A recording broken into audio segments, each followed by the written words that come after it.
Legendary singer-songwriter Terry McBride's band McBride and the Ride are back with new music. Hear about that today on the Music Universe podcast.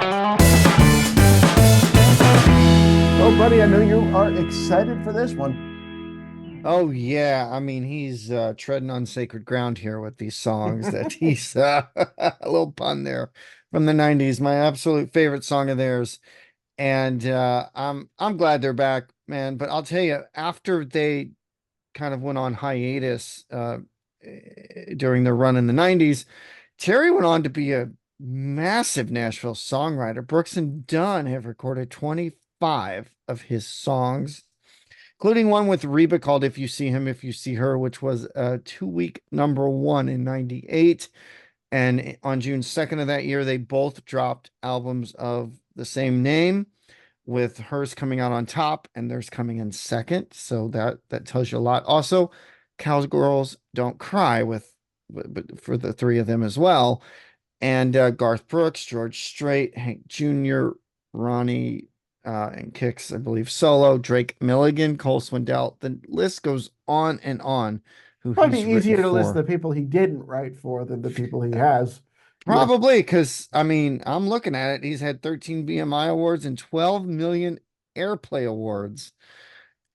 Just a fantastic songwriter. And I know you met him in person as well, but this was such a treat getting to chat with them. I'm excited about their new music. Absolutely. Here's our interview with McBride and the Ride. McBride and the Ride, welcome to the Music Universe. How are you, gentlemen? All right, man. Yeah, Thanks for glad to having be us. here. We're glad to be in the music universe. Well, We're glad that you are part of it. We're so happy to have you. Tell us, new music, a live EP, new single out on Friday, Friday, June 14th. Tell us about the decision to release some live music. Well, it just happened sort of naturally. We went out to Scottsdale, Arizona to a venue that Ray and his family have had for over 50 years, a place called Handlebar J. And we had 2 sold out shows there. So we happened to be recording multi-track, and the sets were great. The crowd was wonderful. And then we started sifting through that, all of the recordings that we had, and realized we got some cool stuff in there. We've never recorded a live album, a record, or anything. And, a lot of people have always asked us about live music, and our live show, has a lot of energy that wasn't always captured in the studio, especially way back in the day. We were cutting a lot of ballads for radio and whatever. But we just thought it's a great way for people who are fans and those who've maybe never heard us to get a real, a little bit of an idea of who we are live. So that's where we're at. Just kind of putting it together. Like I said, Amarillo Sky comes out tomorrow, a song that we recorded back in 2002, and that later went on to be a hit for Jason Aldean. But we've got a long history with that song, so it's a good representation of us. It's a big, powerful song, big 3-part harmony, the way we do it. And so yeah, that's what we're leading the EP off with, that song. That's awesome. Actually, that led into one of my questions I had for you that I wanted to get to later, but we'll get to it now. Since that song, Amarillo Sky, Jason cut it. How do you, Terry, decide, okay, this is a McBride and the Ride song, this is a Jason song, this is a Brooks and Dunn song, or how do you decide, okay, we're going to cut it, but if somebody else wants to cut it, they can have it too? How do you decide that as a writer? Well, this particular song was not. Terry had an option to write part of the song, Right. but it was written by 2 other. It was written actually 4 singers. Yeah, there's 4 songwriters on that song. Oh, wow. And Big and Rich were 2 of them, but at the time they were not even Big and Rich at the time. Oh, And wow. we had them come out to the studio to rewrite the second verse. It was such a cool song. I'm from Texas, so I could see that tractor taking another round and that Amarillo Sky. It just hit me really hard, and Great message in the song. really cool. But the second verse, it just kind of went off into a different direction. I asked them if they wouldn't take a shot at maybe just trying something on that second verse, and they wanted me to write it. And I thought, there are already 4 writers on that song. I thought, that's crazy, especially back in the day. Now it's not. as unheard of as it was back then. But they came out of the studio, Big Kenny and John Rich came out. They hadn't even been to bed, I don't think, that night. And so, but they went out to the kitchen and they came up with a killer line. The line that says, "Please let my crops and children grow. It's the only life I've ever known." And we were knocked out. Which before it was a song about Grandpa grading the road, and I just thought that just doesn't hit me like that. So it ended up being great. We loved the song. We thought it was going to be a smash for us because we had a great version of it, we thought. And then the label thought, it's kind of regional, maybe, you know. And then 2 or 3 years later, Michael Knox, who I've known forever, he used to be my publisher. He'd been working with Jason for years. He said, "We're putting this first album." We finally got a deal. And boy, we'd love to record that song and just rip you guys off if that's okay. We said, "Well," And they did. he's like, "Well, we had our shot, you know. I wish it had worked, but good luck." And of course, it became a hit for Jason. And So to answer your question, yeah, sometimes you don't have any control over that. Mhm. All you can do is record those songs that you think are a hit. And that was one of those songs that we all agreed, hey, we should record this. This sounds like a hit for McBride and Ride. We did it. We did our version of it. And like you said, they basically took that version and recorded Jason Aldean with our version, along with that verse that Big Kenny and John Rich rewrote.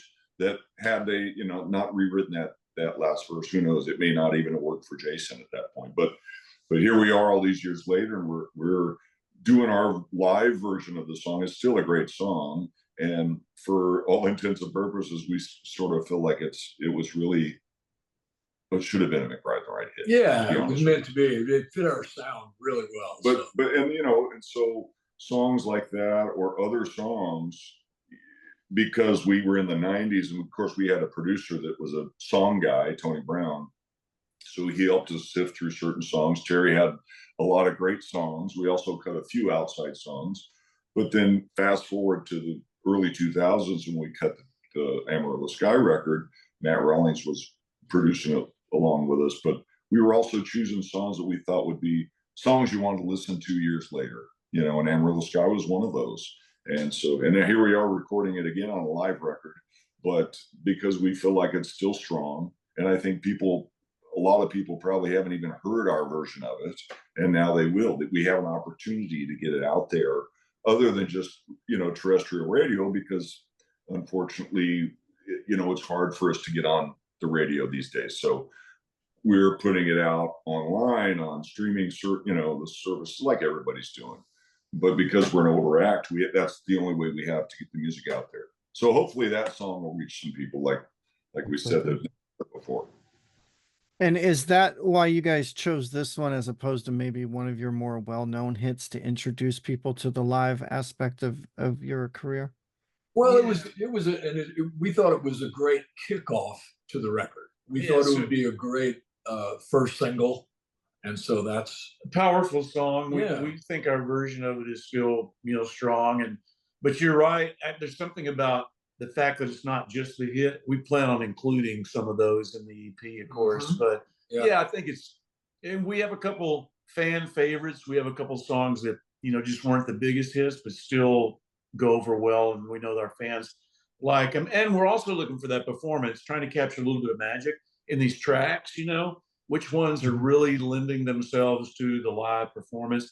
And that's where this one sort of checked all the boxes for us as far as the first single goes. But we're still looking for music. We know what we do well, and over the years I've written songs. I mean, I had my friend Ronnie Dunn was trying to get me a record deal, and I had songs I thought were going to be a hit for me. They went on to be hits for other people. So not a bad way not a bad option to have if I didn't end up pursuing a solo career, but the songs I thought, 2 of them in particular, both went on to be, big hits for Ronnie Dunn. He had a very similar sort of singing style. And so once I hooked up with Ronnie, I had a sort of a guy that I could really go to, even though I wasn't recording. If I wrote a song that I thought I could, I had a good person to hand off the baton to. And, I ended up having a little bit of a career because of that. But we're still sifting through songs. We're still writing songs, and moving forward, we want to continue to incorporate new music into our sound as what we do, as well as take the stage and still sing those songs from 30 years ago, which we still enjoy doing. We were also known a lot as a kind of a ballad band back in the 90s, because Can I Count on You was really the song that broke this band out. The big harmonies, great message, just a heartfelt song. And Terry had co-written that song, and it was on our first record. That's what took us out, got us out into the masses to begin with. And then we released, Going Out of My Mind and Just One Night, Sacred Ground. They were all those big power ballads back in the day. But on this EP, it's, again, we have some of that stuff on there, but Amarillo Sky is kind of a rockin' big ballad message, not ballad, but a message song that's a little bit more on the rockin' edge of things. And then No More Crying, which is another song that was in the movie 8 Seconds. We're going to probably release that. That's going to be on the EP as well. That might be the next release, just because another good up-tempo band song. It just feels right, so we're just piecing all that together right now, but that all comes out. The EP will roll out in October at some point, but we're getting things kicked off this week, and it's just been fun. We're going to play this Saturday night down on Broadway, something we don't get a chance to do a lot of, and so we're looking forward to that. And it's going to. Which venue? It's Chiefs. The Eric. Yes. We've it's a cool venue. They've got an actual ticketed room, a performance room, so it's not just the bar crowd coming and wandering in and out. You have to. The third and fourth floor is like a little mini Ryman. They've got a little stained glass vibe going on. Billy's going to throw his socks off the top floor. Yeah, we're getting those. It'll be quiet landing though. Well, it's safer than a chair. That's for sure. Yeah, safer than a I went to the grand opening, and that would not have been my first thought. That chair was heavier than I would have been. Oh yeah, I don't know. That was now great. there's a plaque up there now on the roof. No. Yes, don't even think about it. You're not Morgan Wallen. Oh my God, of course. Oh my gosh. Yeah, He's unfortunately, you're known for that. He's a new version of a 70s rock star, that's for sure. Yeah, you're right. I mean, we kind of grew up with that mentality, and Well, I always heard the expression, any press is good press. So there you go. Right. So speaking of venues, Ray, I want to ask you, Handlebars. Tell me about that, and tell me about how your family operating it, how the ability to operate that venue has changed as the touring landscape has changed over the last several years. I'm a venue guy. I love going to new venues. So talking to somebody that's had one in their family for generations is really unique. Well, so, Handlebar J has been around since it was, before it was Handlebar J in the early 60s, it was a place called Wild Bill's, and it was out in the middle of the desert of Scottsdale. When Waylon Jennings moved to Scottsdale from Lubbock, Texas, that was one of the places he played on a regular basis before he became a star. And anyway, so it was well known as Wild Bill's. It got taken over by another owner, and it became Handlebar J. My folks worked for them for a lot of years, and in '75, my folks bought it. But it was like a house band kind of situation for many years. We played there for many anniversary parties back in the '90s, and back then owning a bar and restaurant was fun. And which leads up to the next portion. Had a lot of perks, and but we've gone more to doing more concerts. Gosh, we had the Gin Blossoms there not long ago, and then of course McBride and the Ride played there 2 nights. And they survived COVID, which everybody didn't. They're still hanging on. It's a real neighborhood haunt, though. I mean, it's got a open air. It's got a cool thing. People like to go there. But it's a small club. It's not a huge club. It's a neighborhood cool club. We have a lot of different music, though. They don't just do the house band thing anymore. They bring a lot of different styles in there. So to answer your question, we've upgraded a lot of what we used to do. We have a state-of-the-art sound system in there. DJ, so we've changed with the times in a lot of ways, yet we've stayed true to who we are. They still have ribs. It's a cowboy honky tonk, really. And it's been there, it's outlasted most of all of them.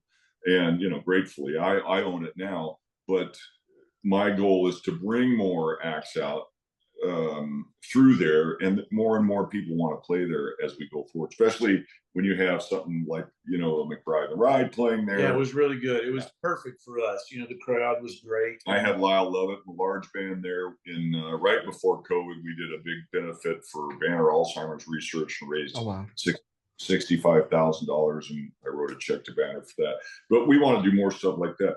But to answer your question, it has not gotten any easier to run it. That's for sure.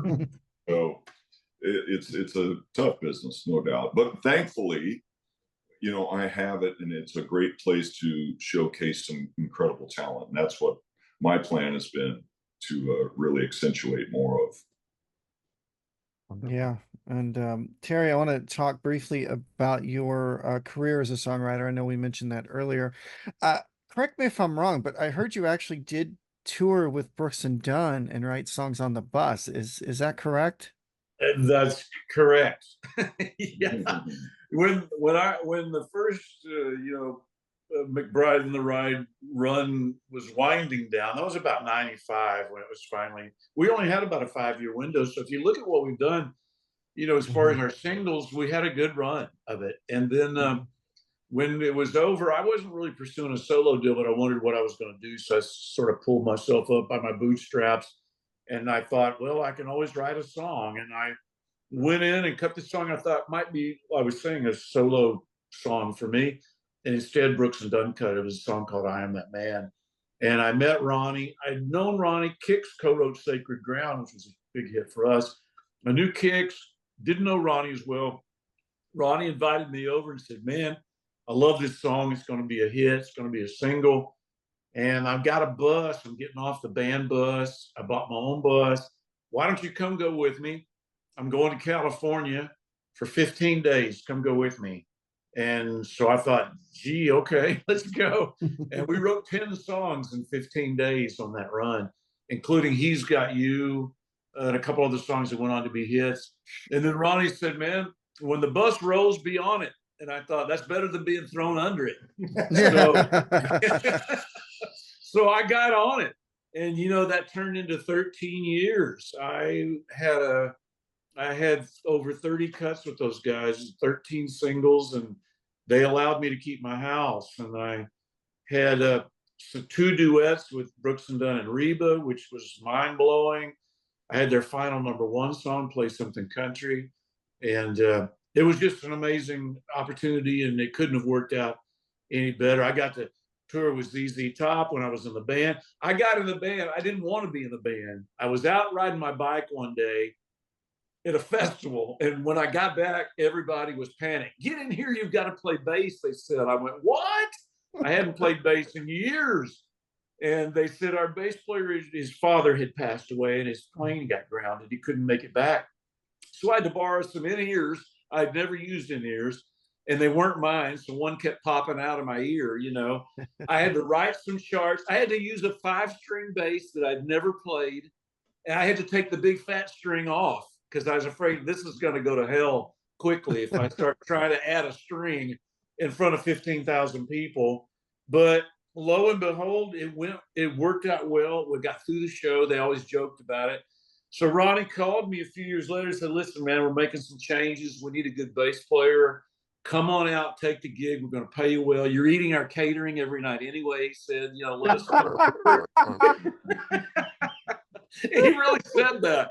He goes, nothing's going to change. We're going to keep writing hits. You're going to ride with me. He goes, and if you take the gig, man, we're going to get a little jet. We're going to fly to Omaha. And your first night we're going to open for the Rolling Stones, he said. And I went, damn it. I guess I could always quit after that. But instead, we went out to Omaha. We opened for the Rolling Stones. And then I was the bass player for 3 years. But we had a ball. We did it was great. ZZ Top was part of that tour, and it was wonderful. The experience was great. Nothing really changed other than I had to be on time. You know, as a songwriter, I got away with murder. You know, just be on the bus and don't get left behind. I'm seeing them Yeah. tonight. They're coming to DC. Oh, are you really? Yes, Oh, yes. cool, man. Yeah, what is that? Are they playing the amphitheater there? They're playing Merriweather Post Pavilion in Oh, yes. Columbia. So I'm literally hopping off the Zoom, eating dinner. My photographer's meeting me, picking me up, and Wow. we're driving down. We have press tickets to cover the Oh, show. that's so Back to you, good, man. Well, Yeah. tell them all I said hello. I mean, you know, they've been I great. mean, if you got the meet and greet hookup. You know, I don't know their tour manager now. They've kid, I changed all kid. those people, but I do, of course, know Ronnie and Kix. If you get a chance to say, hey, I will. tell them Terry McBride sent you with a message. You know, I will. I don't know what I'll that let the message is. publicist know. No, that's Yeah. great. No, I cannot wait for this full EP. I guess we'll wrap it with this question. And if I'll phrase it like this because I think it's a positive. When I listen to a live EP, I want more. I want the full show. So if this does well in terms of Spotify and Apple Music and it Yeah. gets the play you want, will we get the full show? Will you do a live show specifically to record a live album? Will we Wow. get a full show on a record?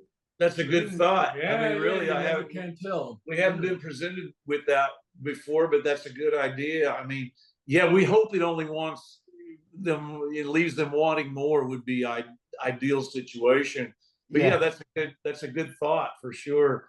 We're just getting started with this whole second round of our career here, you know, so anything is possible at this point. I mean, we quickly pulled this together just because we liked what we had. We didn't even know we were going to do a live EP. Ray said, man, these tracks are really good. We should listen, you know. And then once we did, we went, dang, we could do something with that. And, And you know, so we played on all those records anyway and sang on them ourselves. So it's not like it was studio guys. So it sounds like us It's- playing on this live records anyway, because it is us. You know, it's not Good. we're a small recreating it by four-piece somebody band with a lot of harmony, and that's kind of how we've always made our way.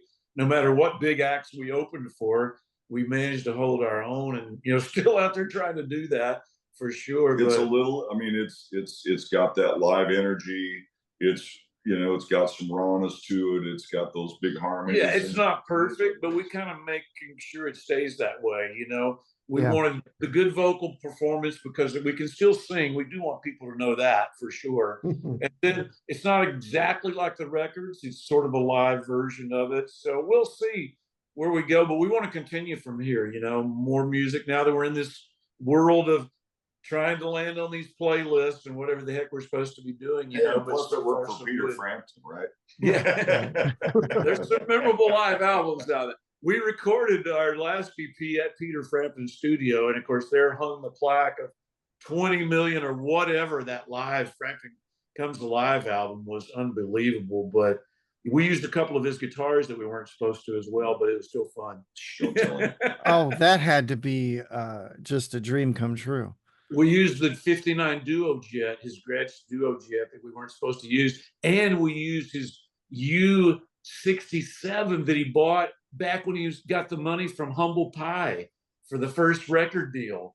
Oh, Wow. Yeah, he has two of those, and we used that was the vocal mic we cut the vocals on. So yeah, it was kind of, I was a big fan of that era, and especially that live album, you know. But that's a great studio that he has. It's a studio that's been around. Richard Landis had it forever. Yeah. And then Peter bought it, but it's very cool. It's a great room, and a lot of his cool stuff was in there. I used an old Ampeg flip top that was his, and he's got some cool stuff in there.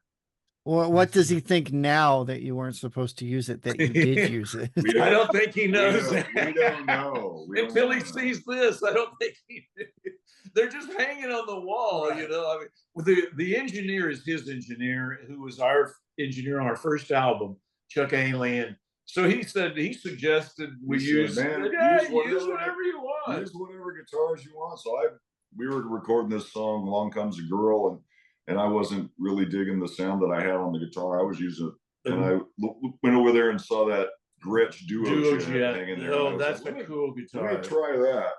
Oh That my sounds like, God. oh my God. I think that's a 59 that he has. So if you don't know those guitars, just look for it. You'll see them there. And that's the guitar he played in Humble Pie. Yeah, that was his And guitar. then, like 2 weeks later, Terry went over to the studio to record the vocals. Yeah. And I said, man, that's a killer guitar. He goes, the manager goes, probably shouldn't have used that guitar. That's the one you're not supposed to use. Oops. Hey, he actually has the drummer from that live album has passed away, but Peter has the entire drum kit there. Oh, wow.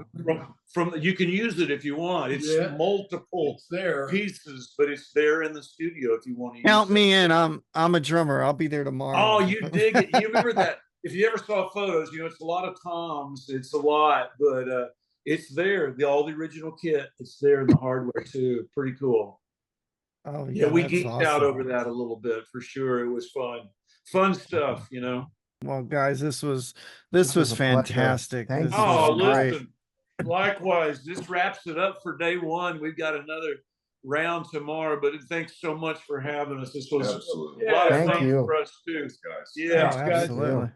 Yeah, we have both been so busy. You had to move some things around, and as soon as we were done with that interview, I had to jump off actually to head out to a Brooks and Dunn concert.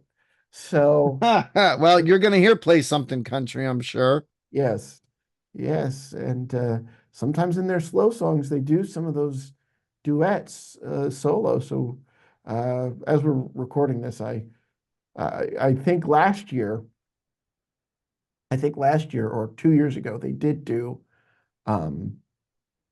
no, it was last year's Stagecoach. They did Cowgirls Don't Cry. Yeah. And Lainey Didn't they bring Lainey out for it? Yep. And Lainey came out and joined him. So yeah, really, really cool. New music. Go check it out. Album's coming out. Cannot wait for more from McBride and the Ride. I'm Matt. And I'm Buddy. Thanks for listening and watching. Be sure to check us out at themusicuniverse.com and on socials at themusicuni. Take care.